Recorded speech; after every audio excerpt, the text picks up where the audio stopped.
제가 생각했던 좋은 병원은 환자분들이 정말로 변하고 싶은 부분이 어떤 부분인지 귀 기울여 듣고 그 변화를 위해서 함께 노력하는 병원이다. 그러기 위해서 충분히 시간을 들여서 진료를 하는 병원이다.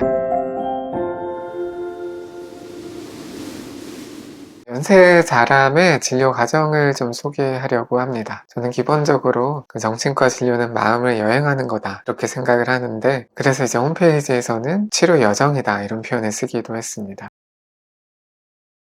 크게 이제 6단계로 설명을 할 수 있을 것 같은데, 조진을 하고 검사를 하고 피드백을 하고 계획을 세운 다음에 급성기 치료를 하고 유지 치료를 하고 종결을 한다.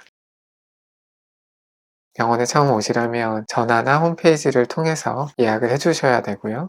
처음에는 초진 첫 진료를 보시고요. 그 다음에는 검사를 받게 되시죠. 어떤 문제가 있는지, 문제가 있다면 어느 정도로 심각한지 우리가 이걸 정밀하게 알기 위해서 검사를 시행을 하고요. 그 다음에는 이제 피드백 세션을 갖습니다. 초진에서 얘기했던 내가 생각하는 나의 문제에 대해서 검사를 했으니까 그 검사 결과를 치료자와 이제 환자가 같이 공유를 하고요. 그러다 보면 우리가 몰랐던 문제를 알게 되기도 하고, 알고 있었던 문제라면 그것이 일상생활이나 나의 삶에 얼마나 큰 영향을 미치고 있었는지 그 심각도를 알게 되기도 합니다. 그 피드백 세션을 통해서 그 정보를 공유하면서 우리는 구체적인 치료 목표를 함께 세우고 그 목표에 가기 위한 치료 계획을 함께 세우고 또 공유를 하게 됩니다. 치료 계획을 세우고 나면 처음에는 급성기 치료가 필요하거든요.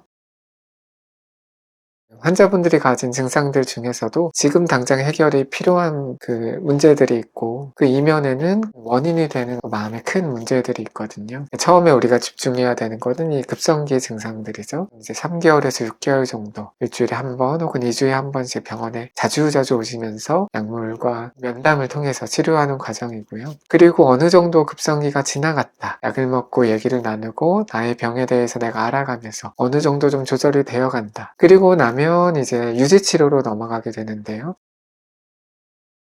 유지치료는 증상이 만약에 소실돼서 살아가는데 큰 문제가 없는 정도다, 그러면 이제 정기적으로 모니터도 하고 일어난 변화를 좀 유지하기 위한 그런 과정들을 함께 하게 됩니다. 보통은 한 달에 한 번 정도 이제 병원에 오셔서 정기적으로 약 상담하고 상태 평가하고 그런 과정들을 하는 것 같아요. 그리고 유지치료가 어느 정도 진행되고 이제 뭐 증상을 찾아볼 수 없다, 혹은 있어도 잔여 증상이 그렇게 심각하지 않다, 그러면 이제 종결에 대해서 논의를 하고 종결을 하게 됩니다. 근데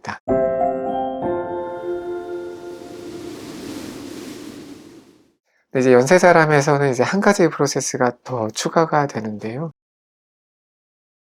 급성기 증상이 어느 정도 조절되고 난 이후에 어떤 환자분들은 지금의 불편함을 없애는 것만이 목적이 아니라 내 마음속에 일어난 일이 무엇인지, 원인이 무엇인지 조금 더 깊이 평가하고 더 알아보고 이걸 조절해 보고 싶은 마음을 갖기도 하시거든요. 그런 분들은 이제 정신분석적인 치료로 연계가 되게 됩니다. 정신분석적 치료라고 하면 이제 최소 빈도가 일주일에 한 번 와서 45분에서 50분 면담하시는 거. 보통은 주 1회도 좀 어렵게 느껴지는 경우가 많은 것 같고요. 조금 더 동기가 생기신 분들은 주 2회, 아주 이제 동기가 강하시고 깊이 내 마음을 알아보겠다 하시는 분들은 이제 주 4회까지 그 치료를 하게 됩니다. 또 저희 병원의 특징적인 프로그램 중에 하나는 소아청소년의 경우 부모 면담 프로그램인데요.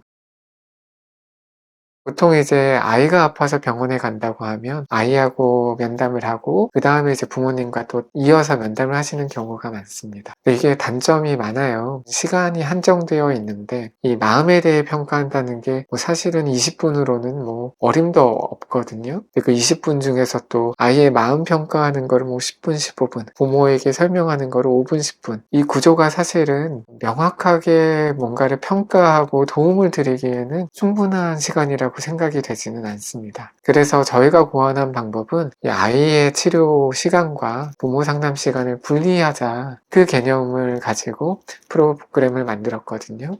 미국의 노빅 부부라는 아주 유명한 정신분석가 부부가 계세요. 이분들이 부모와의 작업이 아이와의 치료를 가능하게 한다, 아이가 변하는데 가장 핵심적이다, 그런 내용을 담은 책을 쓰셨거든요. 노빅 부부 선생님들은 그만큼 부모와의 독립적인 작업이 굉장히 중요하다라고 이야기를 하셨습니다. 그리고 이제 영국의 MBT라는 그 치료 프로그램에서도 아이와 부모는 항상 독립적으로 작업을 하게 되어 있거든요. 그만큼 이제 부모와의 독립 독립적인 작업이 그 아이의 치료에 효과적이다. 그게 이제 연구와 경험이 많이 쌓였기 때문에 그런 프로그램들이 많이 나와 있는 것 같아요. 그래서 저희 연세 자람에서는 아이들만 치료하지 않고 아이들을 보고 나면 이제 독립적으로 부모님들을 만나는 세션을 따로 갖습니다. 20분 진료라고 하면 아이의 20분 진료와 부모 상담을 좀 독립적으로 시행한다라고 생각하시면 좋을 것 같습니다. 다른 날 오시도록 권고를 해요. 바깥에 아이가 기다리고 있거나 아이도 내가 있는데 엄마가 안에서 얘기한다. 그러면 이게 아무래도 치료가 좀 영향을 받거든요. 그래서 아이가 오는 날 따로, 부모가 오시는 날 따로, 그래서 이제 부모님과 독립된 시간을 프로그램으로 가지고 있다. 이렇게 이해를 하시면 좋을 것 같습니다.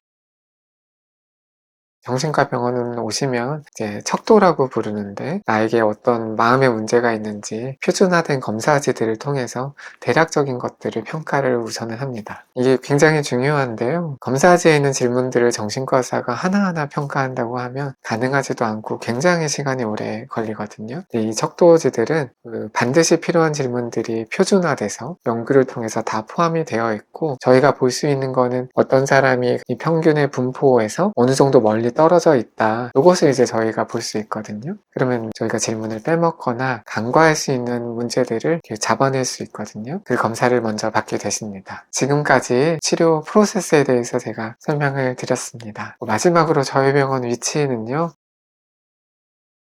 강남구 역삼동에 위치를 하고 있어요. 한티역 7번 출구로 나오시면 200m 정도 걷다 보시면 2층에 연세자랑 의원이라고 발견을 하실 수 있을 것 같습니다. 병원에 대한 정보나 진료 예약에 대해서는 제가 아래에 하단에 더보기를 눌러보시면 클릭해서 들어오실 수 있게 남겨둘 테니까요. 병원을 찾으시려는 분들에게 이 영상이 도움이 되기를 바랍니다. 이상으로 마치겠습니다.